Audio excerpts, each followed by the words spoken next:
మహర్షి కపిలాచార్య కృతజ్ఞో మేదినీపతి త్రిపదస్త్రిదశాధ్యక్షో మహాశృంగ కృతాంతకృత్. భావం: పుట్టుకతోనే మహనీయుడైన మహర్షుల హృదయంలో నివసిస్తాడు. సమగ్రంగా వేదాత్మజాన్ని పరిశీలించి విశుద్ధమైన ఆత్మతత్వాన్ని సాంఖ్య రూపంలో నిరూపించిన మహర్షి కపిలాచార్యుడు. సాక్షాత్ భగవదంశంతో అంతరించిన భగవత్తోత్తముడు. సిద్ధులలో ప్రసిద్ధికెక్కిన కపిల మహర్షిని నేనని భగవంతుడే తన గీతలో చెప్పుకున్నాడు. ప్రపంచం ఒక మహారచన. ఇది భగవత్కృతమైన భవ్య మహాకావ్యం.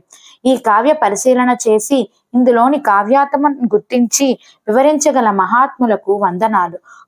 కృతాన్ని గుర్తించిన వాడు నిజంగా కృతజ్ఞులు.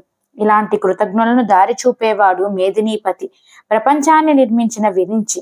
మేదినిలో సామాన్య మానవుని మేధస్సే కనిపిస్తుంది. కానీ కృతజ్ఞతాభావంతో గమనించి చూస్తే ఈ మేధస్సుకు చేతస్సును ప్రసాదించే మేధస్సు కనిపిస్తుంది. మేదినీపతి గోచరిస్తాడు. ఆ మేదినీపతి 3 పాదాల్లో సంచరిస్తూ ఉంటాడు. మెలకువతో తిరుగుతున్నప్పుడు వైశ్వానర రూపంలో కలలు కంటూ నిదురపోయే సమయంలో తైజస రూపంలోను గాఢ నిద్రలో మైమరచి పడున్నప్పుడు ప్రాజ్ఞ రూపంలోను ఈ త్రిపాది పరమేశ్వరుడు సాక్షాత్కరిస్తాడు. 3 వేదాలకు, 3 కాలాలకు, 3 లోకాలకు, ప్రణవంలోని 3 మాత్రలకు, 3 గుణాలకు ముక్తసరిగా చెప్పాలంటే ప్రపంచంలో కనిపించే త్రయీ అంతటికీ అధ్యక్షత వహించే స్వామి ప్రళయాన్ని లీలగా ప్రదర్శిస్తాడు.